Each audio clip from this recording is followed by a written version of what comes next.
Now, the Livewire. You know, if you're trying to get shows and you're just starting out, we allow people to come in here and shoot a quick video. You know, just come on in here, get out your guitar. We've got the microphone already set up, so we'll facilitate it for you. Go ahead and record yourself a promo video and start getting shows. Here's the Livewire with Branden. Well, let's see the world. Watch the lights out at world. And I can see into the world. We might as well.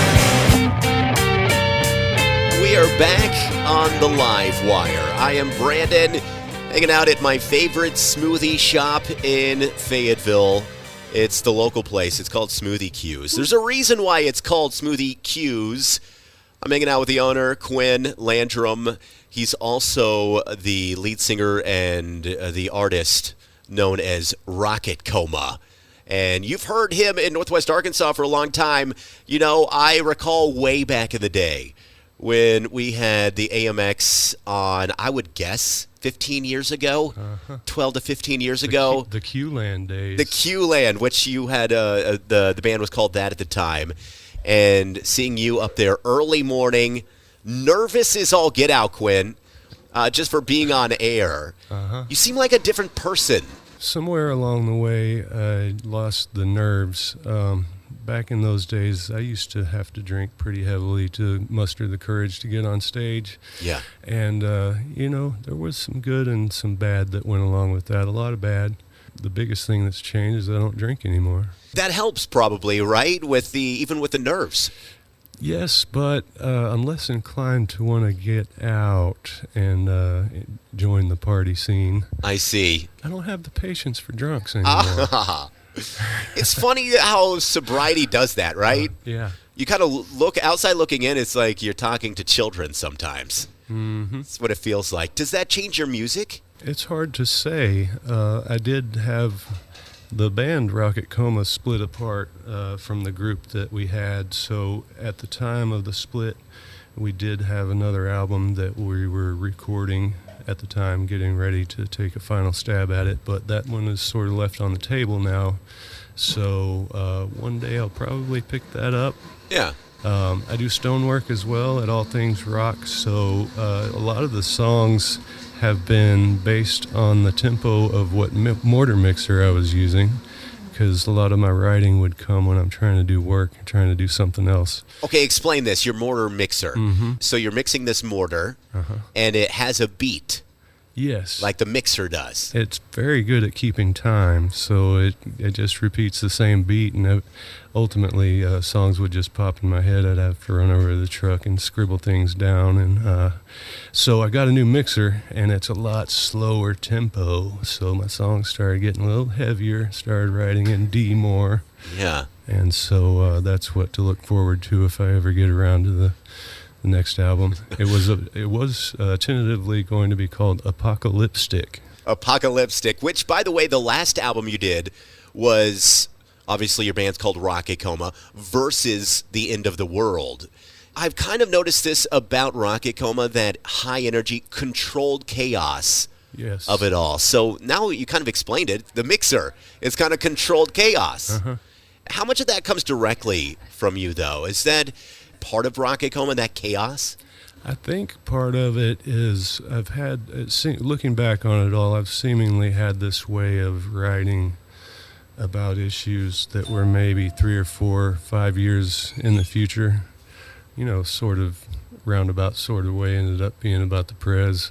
Yeah. And, yeah, it's strange. It's very odd to recognize that sort of pattern. You know, there's some eerie elements that come along to it. And is it like The Simpsons? You know, like you're predicting the future.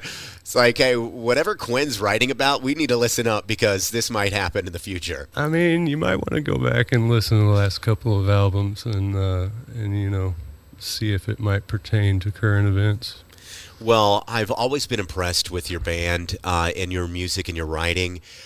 In the professionalism, you know, you always get people on board with your art? You know, you run this Smoothie Q shop on Garland in Fayetteville. You featured local artists. You featured videographers, artists that help you out here in the smoothie land. And you've done that with your music, too. You were just talking about an artist that did a music video for one of your tunes. Mm-hmm. It's kind of cool that you collaborate in that way. So you make that art or you make that music, but then you kind of reach out for other artists to help you finish that, you know, that thought or that dream, right? Yeah, you know, my dad was a very well-known oil painter, M.M. Kent. He went by for a long time, but Kent Landrum. So I've always had sort of a soft spot for artists in general, and want to support the local community in every way we can. Yeah, so, I mean, you went from band life and rock life, a lot of rock, to small business owner here at Smoothie Q. So what surprised you most about opening a local smoothie shop here in Fayetteville? What was surprising? Holy beep. All of it. Oh, my God. It takes a lot longer. We started out doing pop-up events, and with this sort of contained crowd, the word would spread much more quickly. And so the business was kind of hectic at those events and very busy, whereas it takes a lot more time to get the word out about a store, a brick-and-mortar location. So it's a lot more of an organic and community-oriented growth system. Like we get so much help from the local. A lot of regulars are very dedicated and come by here like daily or weekly, you know, so we've been sort of pulled through the tough times by that. But man, I've never shied away from really hard things to do, and this is probably the hardest overall. I don't know how to explain it. There's a lot of things that go into it that I was not prepared for. Right. I always tell people that are business owners, it's a marathon, not a sprint. You could have a fantastic, wonderful day full of sales and all that fun, but then you got to close down and then you reopen the next day. You know, you got to do it again. And it can be very tedious. It can be scary when you're doing this by yourself, but you do have a community surrounding you. And I've noticed that too. There's the locals that just love Smoothie Q, so come support local out here with Quinn. You can also check out some music. This is one of my favorite things about this place, Quinn. You brought your love of music to this Smoothie Q's. So we're sitting here in the lobby, and there's music equipment everywhere. We have bongos, we've got stacks and drums, and you could literally start a band right here at Smoothie Q's. That may be how Rocket Coma gets reignited, actually. Yeah. Just people just show up and audition. That's right. You can do that right now. But you kind of brought that here. So you want to see the music. You're not done with music. And this is kind of has done that. So have you brought Rocket Coma into the smoothie menu at all? No. I've not incorporated any of the same thoughts or ideas. The menu is just so, by the way, very creative. You're talking about the most healthiest of smoothie you can have. So you're talking about organic, man. You guys do all sorts of things to make sure you have the healthiest smoothie around. But there are some crazy names in here. I bet you could write a whole album just from this menu. Yeah, one of my favorites is the Dragula. Dragula, of course, a white zombie reference. Right. So there are some musical references here. There are a few, just not personal musical references, I guess. Obviously, you have this spot on Garland with Smoothie Q's, and there's an open mic night, and you probably see a lot of great talent here. I was kind of wondering, we were talking with a local band here that just stopped in, just so super impressed with this place. Is there a band or an artist that we should talk to, in Rocket Coma land that maybe we're sitting here in Smoothie Q's, like maybe you see out here? Yes. Well, number one, Conrad Linsamer. That's the business. Yes. Now go sell yourself. Runs the open mic and is a very great performer. Excellent voice, excellent professionalism, attitude, and everything. And then Doug Huckabee. Hey, that devil, man, what can I do to drain all this poison from my veins? Has been coming around and often plays at open mic night, and original songwriter, just has some great stuff. So I definitely recommend checking him out. Now here that you're a business owner and you're sort of outside looking in for music, you're giving us space, a little bit of a bubble and some space for artists to express themselves right here at Smoothie Q's. So do you have maybe a word or something to tell maybe artists up and coming? You know, we just saw some artists walk through here, maybe that don't know about this space. Yeah, you know, if you're trying to get shows and you're just starting out, we allow people to come in here and shoot a quick video. You know, just come on in here, get out your guitar. We've got the microphone already set up.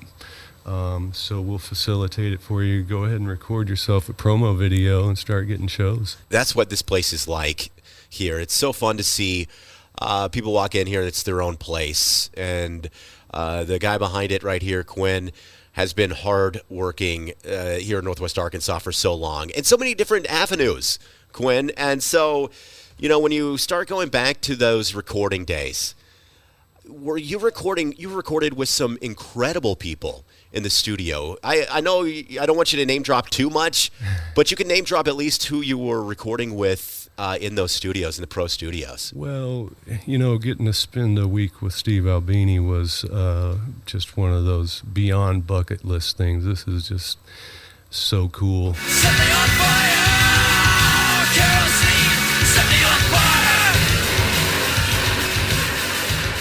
I spent every penny I had to get up there, and I had no idea how I was going to pay for the mix even. But, you know, somehow I was able to keep trucking and pull it all together. Were you like really worried about the art that you were showing him? What was the thoughts going through your head when you're hanging out with this guy? You know, I was just trying to keep my cool. We had cameras going and videotaping everything, which I almost regret looking back on it, because I think it caused Steve to be a little bit reserved in how he handled us. But one notable thing was one of our members was taking a short nap on the couch, and and Steve walks by and thought he might have been in trouble, you know, with his health, and he said, "Oh, there's stuff in that cabinet right there to help him out if he's you know, fishing."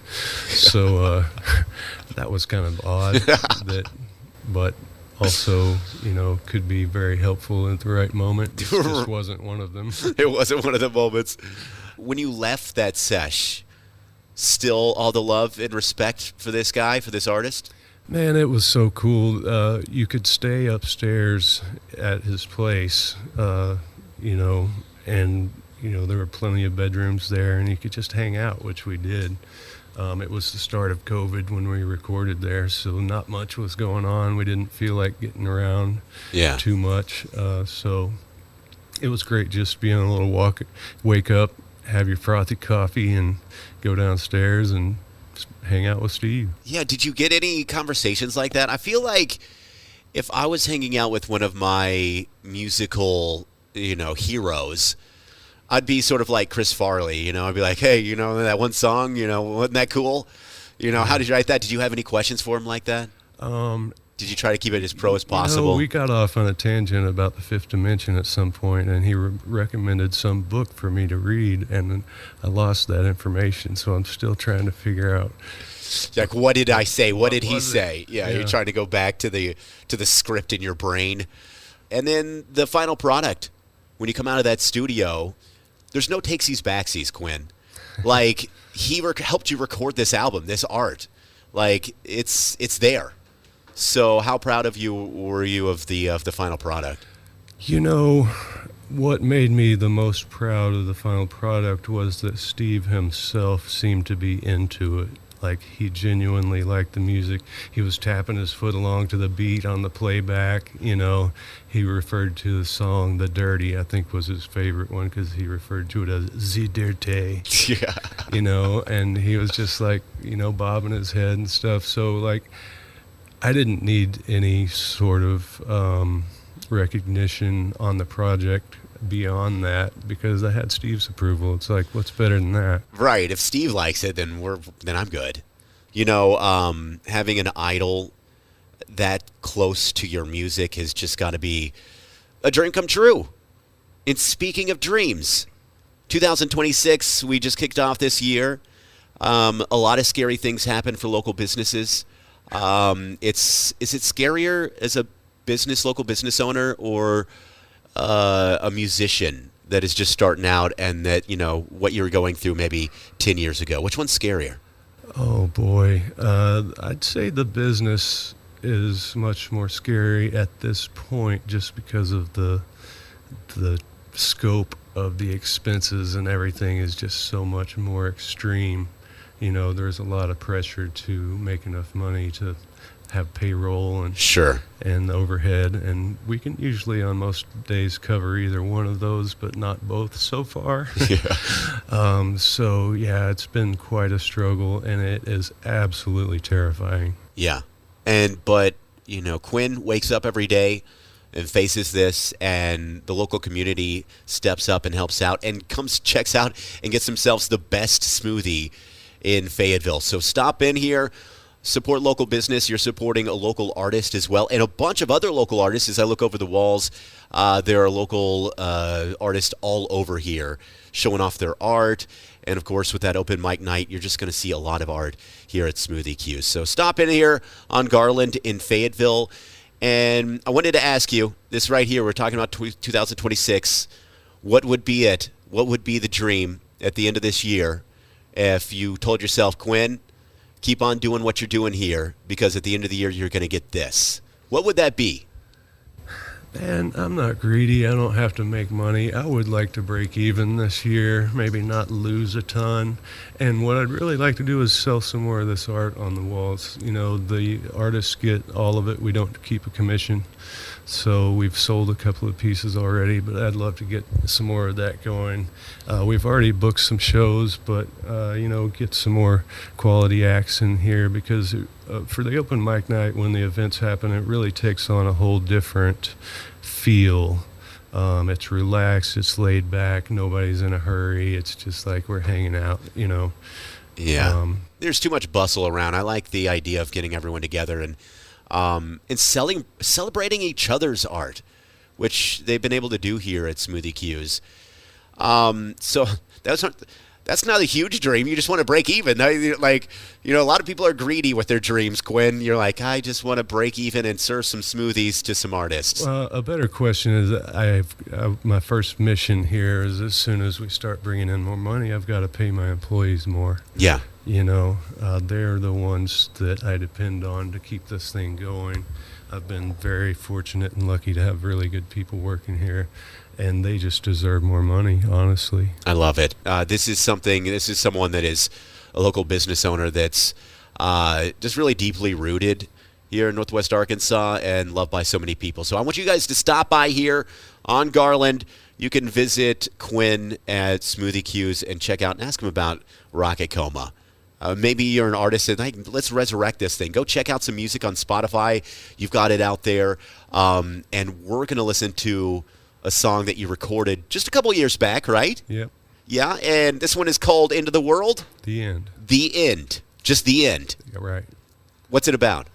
Recognizing that the times have become sort of dire, but also having sort of a free-spirited, lighthearted approach to that, maybe. So it's not all doom and gloom, but it's all going to end. So what you're saying? Maybe the end is the start of something new that's better, you know, because it's clear that some things need to change. You're predicting the future once again, Quinn. Is that what you're doing? You're predicting the future with this tune. You got me. I want everyone to hear this one. Turn it up. The song is called The End. It's Rocket Coma. You want to check out this whole album, you can go to Spotify. It's Rocket Coma versus the End of the World. And Quinn, it is awesome having you up here on the show, man. Hey, thanks, buddy. It's been great. 1, 2, 3, 4.